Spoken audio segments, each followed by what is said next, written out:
Hello, this is Dr. Clarence R. Pearson Sr., and welcome to My View, a podcast where I offer my professional perspective on today's most pressing geopolitical and socioeconomic issues. Recently, my attention has been drawn to developments in Liberia and the discussion about what is called the Racism Clause.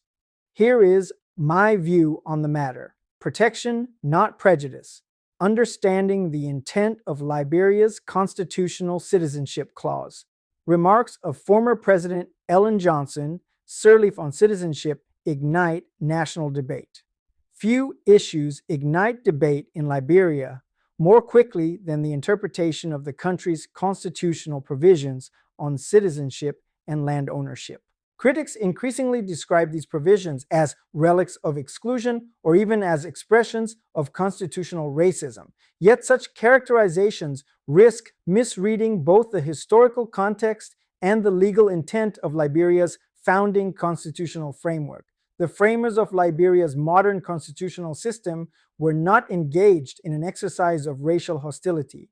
They were confronting a fragile nation struggling to preserve sovereignty, identity, and territorial integrity in a turbulent geopolitical environment. When examined through that lens, the land provisions found in the Constitution of Liberia, particularly Article 27B and Article 22A, reflect a long-standing tradition of national protectionism rather than racial discrimination. Understanding this distinction is essential, especially in a country where land remains both the foundation of livelihood and the source of some of the most persistent conflicts in society. Historical context and constitutional intent. Liberia occupies a unique position in African political history. Established in the 19th century and later formalized under the Constitution of Liberia, the Republic emerged during an era when colonial expansion threatened much of the continent. The framers of Liberia's constitutional order were acutely aware of this environment. Their overriding concern was not merely governance, but survival. Land represented sovereignty in its most tangible form. Across Africa and elsewhere, colonial powers often used land concessions and economic penetration as instruments of political control. Liberia's constitutional architects therefore adopted provisions designed to prevent external domination of the nation's most fundamental resource. Restricting land ownership to citizens was intended as a safeguard against the gradual erosion of national autonomy. That intention is clearly reflected in Article 22A of the Constitution of Liberia, which states that every person shall have the right to own property alone, as well as in association with others, provided that only Liberian citizens shall have the right to own real property within the Republic. Complementing this provision is Article 27B, which provides that in order to preserve, foster, and maintain the positive Liberian culture, values, and character, only persons who are Negroes or of Negro descent shall qualify by birth or by naturalization to be citizens of Liberia. These provisions must be read together to understand the constitutional architecture.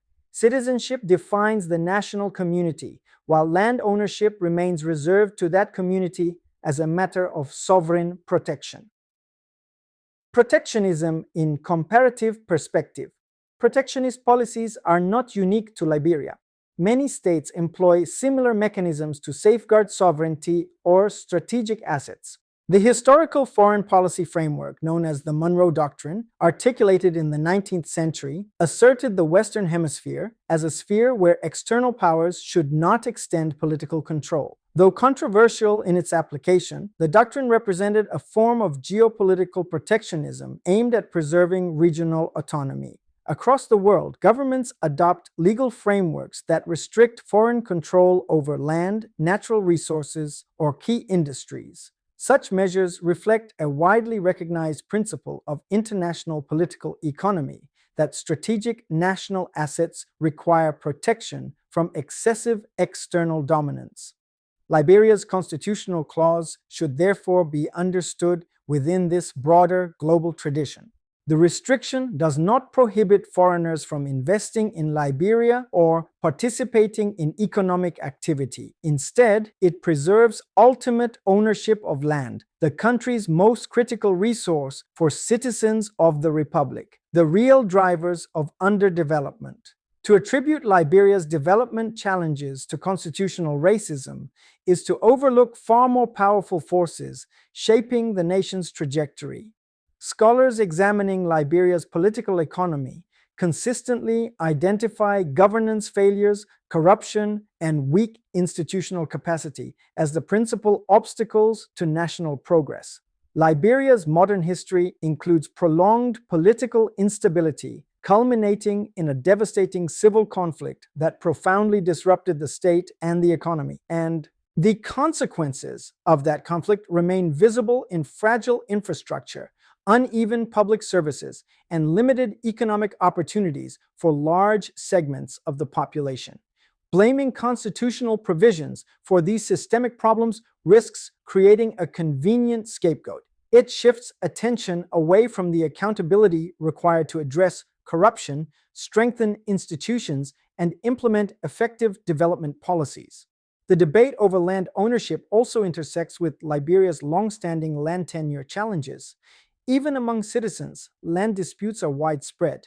Overlapping claims, historical grievances, and weak administrative systems have generated conflicts that affect rural communities and urban settlements alike. The establishment of the Liberia Land Authority and the passage of the Land Rights Act represent efforts to modernize land governance and reduce disputes. These realities demonstrate that Liberia's land question is fundamentally about governance and management rather than racial exclusion. Poverty and the land. Question: for many Liberians, land is not merely a legal concept, but the foundation of survival. In rural areas, it sustains agriculture and community life. In urban areas, it determines access to housing and economic opportunity. When land governance systems malfunction, the consequences are immediate and severe. Large segments of Liberia's population continue to live in conditions of profound economic hardship. Poverty intensifies land disputes as families compete for limited resources and security of tenure. Addressing these realities requires reforms that improve land administration, strengthen dispute resolution mechanisms, and promote equitable economic opportunities. None of these challenges originate from constitutional racism. They arise from structural economic constraints and governance deficits that demand sustained policy attention. Lessons from Southern Africa. A useful comparative perspective emerges from developments in Southern Africa, where land ownership remains one of the most sensitive political issues. In South Africa, debates over land redistribution reflect the enduring legacy of apartheid-era dispossession. Policies aimed at correcting historical injustice have sparked complex national conversations about property rights, economic equity, and constitutional protection. Similarly, in Zimbabwe, controversial land reforms transformed ownership patterns but also triggered profound economic and political consequences.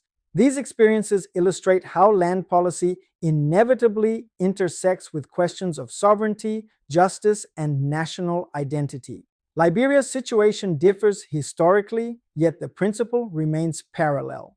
Nations often adopt protective legal frameworks to safeguard land and resources while simultaneously seeking policies that promote fairness and development.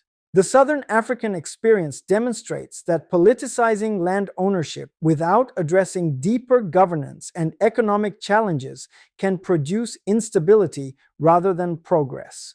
Reframing the national conversation, Liberia stands at an important crossroads. As debates about constitutional reform and national development intensify, public discourse must remain grounded in historical understanding and constitutional clarity.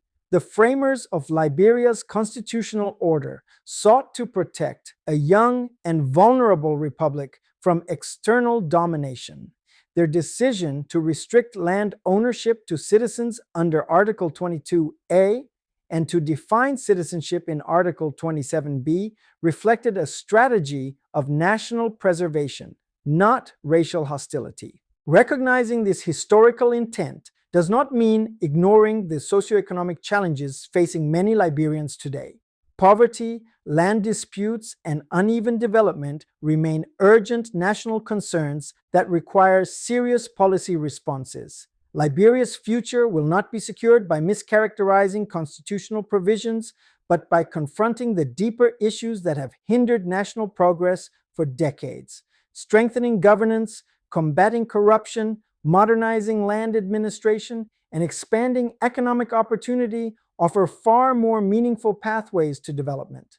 The distinction between racism and protectionism matters because it clarifies where responsibility truly lies. If Liberia is to move forward, it must do so with honesty about its constitutional foundations and determination to address the real challenges confronting its people. My View is a continuing series where I share informed commentary on a wide range of geopolitical and socioeconomic topics. If you found today's discussion helpful, please follow, subscribe, like, and share. Thank you for spending this time with me, and I invite you to explore other My View episodes available online. Until we meet again, goodbye.